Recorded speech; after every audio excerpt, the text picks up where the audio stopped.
Movie explained इन हिंदी में आपका स्वागत है। शुरू करने से पहले कृपया चैनल को सब्सक्राइब करें, आपका एक क्लिक चैनल के बहुत मायने रखता है। तो आज मैं थाईलैंड की एक mind blowing science fiction film deep के बारे में बताने जा रहा हूँ। फिल्म की शुरुआत मेडिकल सूट पहने एक आदमी से होती है जो स्कूल की इमारत की छत से कूदने की कोशिश कर रहा है। दृश्य कक्षा में जारी रहता है जहाँ प्रोफेसर निच्चा, शिक्षक और स्कूल के प्रिंसिपल अनिद्रा के बारे में बताते हैं। वो अपने छात्रों को बताती हैं कि अनिद्रा एक शारीरिक विकार है जो तनाव और चिंताओं के कारण होता है और अगर आप लंबे समय तक जागते रहेंगे तो इससे और भी बुरे प्रभाव पड़ेंगे, जैसे वास्तविकता की धारणा विकृत हो जाना, मतिभ्रम आदि। ये जेन है और वो फिल्म की मुख्य पात्र है। वो बिना सोए रहने की आदी है। मेडिकल छात्रा अपनी रात पढ़ाई, अपनी दादी की देखभाल और अपनी छोटी बहन जून की चिंता में बिताती है। वो अपने घर की सुरक्षा को लेकर बहुत चिंतित रहती है और रात को कई बार उठकर ताला चेक करती है। ये जून है, जेन की बहन। जून आमतौर पर संगीत का अभ्यास करने के कारण देर से घर आती है और उसकी बहन उस पर इधर उधर सोने का आरोप लगाती है। जून उस बयान से नाखुश है और वे लड़ने लगते हैं। जून का फोन गिर जाता है और उसकी स्क्रीन टूट जाती है। इसके बाद जून अपनी बहन को अकेला छोड़कर चली जाती है। जब जेन को पता चलता है कि वे अपने गृह ऋण में बहुत पिछड़ गए हैं तो वो स्कूल प्रिंसिपल के पास आती है और उसे बताती है कि वो पढ़ाई छोड़ना चाहती है। अन्यथा प्रोफेसर निच्चा ने जेन को एक जर्मन फार्मास्यूटिकल परियोजना के लिए साइन अप करने का सुझाव दिया जिसमें भारी नकद मुआवजा देने की पेशकश की गई। इस परियोजना को डीप कहा जाता है जो मस्तिष्क से क्यूराटोनिन नामक एक रसायन को निकालने के लिए समर्पित है जिसका उपयोग अनिवार्य रूप से कोमा के रोगियों को जगाने के लिए किया जा सकता है। परियोजना में 3 स्तर हैं और प्रत्येक स्तर की अवधि प्रत्येक व्यक्ति के लिए अलग अलग होती है। स्तर जितना अधिक होगा उतना अधिक क्वार्टोनिन निकाला जाएगा। अचानक कहीं से डॉक्टर हंस मिलर नाम का एक आदमी जेन के पास आता है। वो कंपनी में अनुसंधान निदेशक हैं। वो जेन को लेवल 1 में भाग लेने का प्रस्ताव देता है और पूरा होने पर उसे $3000 का पुरस्कार दिया जाएगा। जेन को वास्तव में जो करने की जरूरत है वह है ओसिसिपिटल क्षेत्र में एक माइक्रोचिप प्रत्यारोपित करना और तब तक जागते रहना जब तक कि एक निश्चित मात्रा में क्वार्टोनिन उसके शरीर से निकाल न लिया जाए। क्योंकि जेन अपने परिवार की मदद करने के लिए बहुत बेताब है, वो अंततः प्रस्ताव पर सहमत हो जाती है। हंस ने एक घड़ी भी दी जो कि क्वार्टोनिन की मात्रा को मापती थी और उपयोगकर्ता को सचेत करती थी कि कहीं वो सो तो नहीं गया है। यदि उपयोगकर्ता 60 सेकंड से अधिक समय तक सो जाता है तो शॉर्ट सर्किट के कारण उनकी मृत्यु हो जाएगी जिससे हृदय रुक जाएगा। जेन को जल्द ही पता चलता है कि उसके 3 और सहपाठी भी प्रयोग का हिस्सा हैं। यह विन है, एक शीर्ष श्रेणी का पार्टी एनिमल जो कक्षा की तुलना में क्लब में अधिक समय बिताता है। वहाँ सिन भी हैं जो एक प्रसिद्ध सौंदर्य ब्लॉगर हैं और पीच एक गेमिंग नर्ड जो हमेशा सिन का पीछा करता है जहाँ भी वह जाती है। डीप प्रोजेक्ट से आसानी से पैसा पाने के लिए छात्र 4 लोग मिलकर एक दूसरे का सहयोग करते हैं। अंततः उनकी घड़ी में 100% अंक आए जो दर्शाता है कि उनका पहला स्तर पूरा हो गया है और उनके शरीर से चिप निकाल ली गई है। प्रोफेसर से आसानी से पैसा मिल जाता है और वे तुरंत अपना पैसा मनोरंजन और सामान पर खर्च कर देते हैं।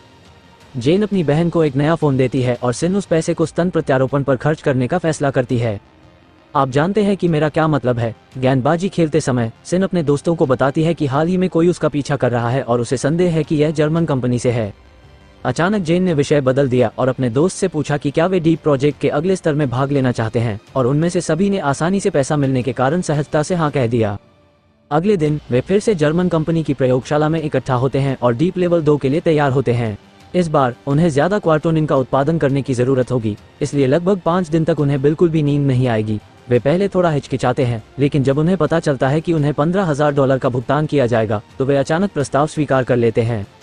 बिना नींद के 3 दिन बाद घड़ी का संकेतक दिखाता है कि केवल 40% क्यूराटोनिन का ही संचयन हुआ है। दूसरी ओर वे जागते रहने के दुष्प्रभावों को महसूस करने लगते हैं। विन को अजीब बातें सुनाई देने लगती हैं, मतिभ्रम होने लगता है और बास्केटबॉल खेलते समय वह अचानक बिना किसी कारण के अपने दोस्त को मुक्का मार देता है। जेन भावनात्मक रूप से भी अस्थिर हो जाती है और आसानी से चिढ़ जाती है। जून अपनी बहन से पूछती है कि क्या हुआ और वह इतनी बड़ी रकम कैसे इकट्ठा कर पाए। सवालों से नाखुश होकर उनमें विवाद हो जाता है और जेन अपने कमरे से बाहर चली जाती है। इस समय जून जर्मन फार्मास्यूटिकल बिजनेस कार्ड को देखती है और समझती है कि जेन क्या कर रही है।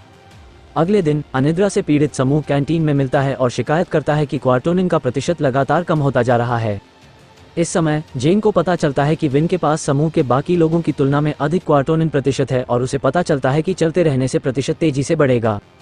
वे पीच के घर पर एक रात की पार्टी आयोजित करने का फैसला करते हैं। वे मजे कर रहे हैं और विन उन्हें जगाए रखने के लिए एक शानदार विचार का पता लगाता है जो है उत्तेजक गोलियों को मॉकटेल के साथ मिलाना। पहले तो जेन ने शराब पीने में झिझक दिखाई क्योंकि गोलियों से स्ट्रोक हो सकता था। विन ने उन्हें आश्वासन दिया कि उन्हें रात भर इसे बनाए रखना होगा और अंत में समूह के बाकी लोग मिश्रण पी लेंगे। वे नाचना जारी रखते हैं और आश्चर्यजनक रूप से जेन अपने दोस्तों के सामने पागलों की तरह नाचना शुरू कर देती है। इस समय क्यूराटोनिन प्रतिशत तेजी से बढ़ता है और विन ने पहले ही 83% की कटाई कर ली है।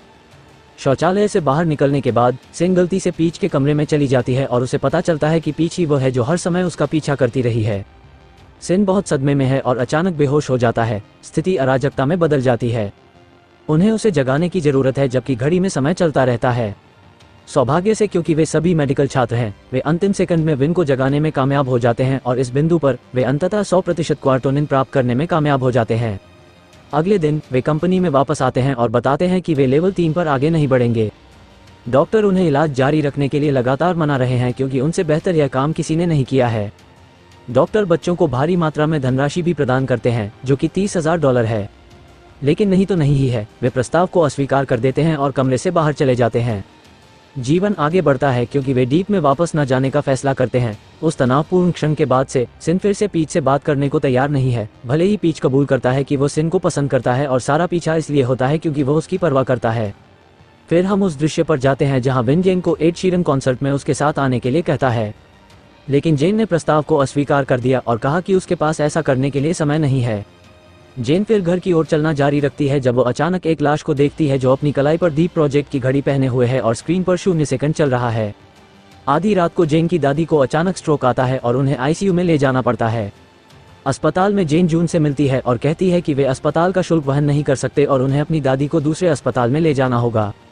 अप्रत्याशित रूप से जून एक भूरे रंग का कागज का थैला निकालती है और पूछती है कि क्या उस राशि से फीस का भुगतान हो जाएगा। जेन को पता चलता है कि जून भी डीप प्रोजेक्ट में भाग ले रही है और वो इस बात से बहुत नाराज है और एक बार फिर उनमें झगड़ा होता है और जून कहती है कि वो भी दादी की मदद करना चाहती है। गुस्से से भरकर जेन हताश होकर कंपनी में वापस आती है और उसे पता चलता है कि उसकी बहन ने डॉक्टर हंस मिलर द्वारा उसके शरीर में एक माइक्रोचिप प्रत्यारोपित कर दी है। जेन डॉक्टर से चिप हटाने के लिए कहती है वरना वो पुलिस को बुला लेगी, लेकिन डॉक्टर जेन को धमकी देती है कि अगर जेन और उसकी दोस्त लेवल 3 पर आगे नहीं बढ़ेंगी तो वो चिप नहीं हटाएगी। वो अपनी बहन को लेकर प्रयोगशाला से बाहर चली जाती है।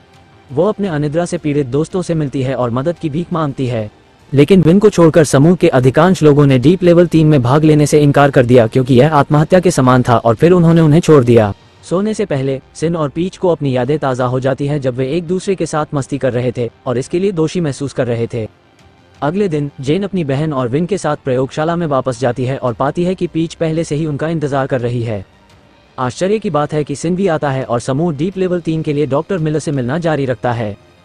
समूह को डीप प्रोजेक्ट के अंतिम चरण से गुजरने में मदद करने के लिए प्रोफेसर निच्चा उन्हें जागृत रखने के लिए हर दिन एक स्टॉल देते हैं और उनके रहने के लिए एक पुरानी प्रयोगशाला प्रदान करते हैं।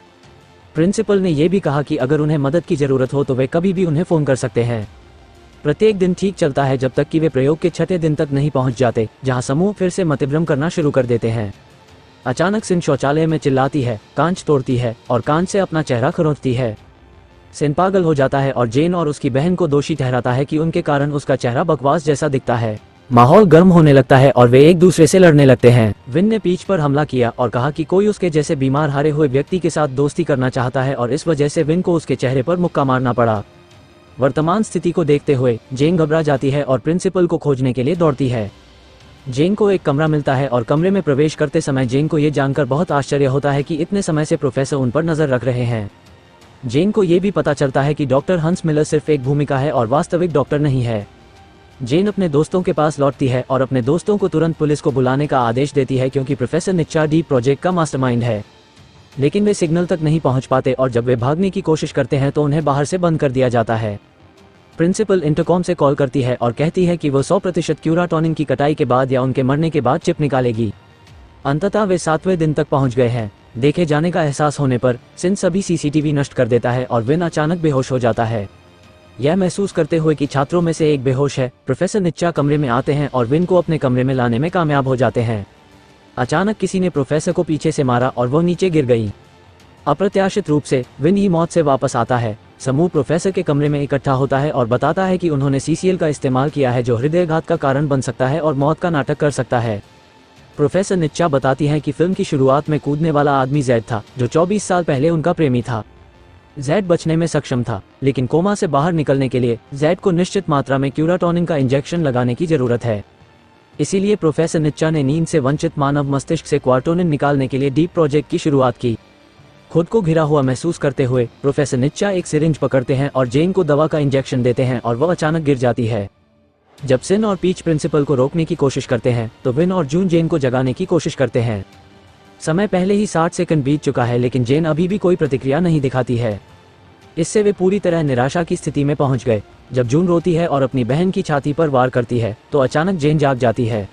उसके बाद प्रोफेसर निच्चा को गिरफ्तार कर लिया गया और उनमें से किसी को भी लेवल 3 में शामिल होने के लिए भुगतान नहीं किया गया। अंत में सभी ने मृत की तरह सोने और कभी न जागने और फिर कभी सूरज को न देखने की बजाय चट्टान की तरह सोना चुना है। ये फिल्म दीप के लिए मेरी व्याख्या है।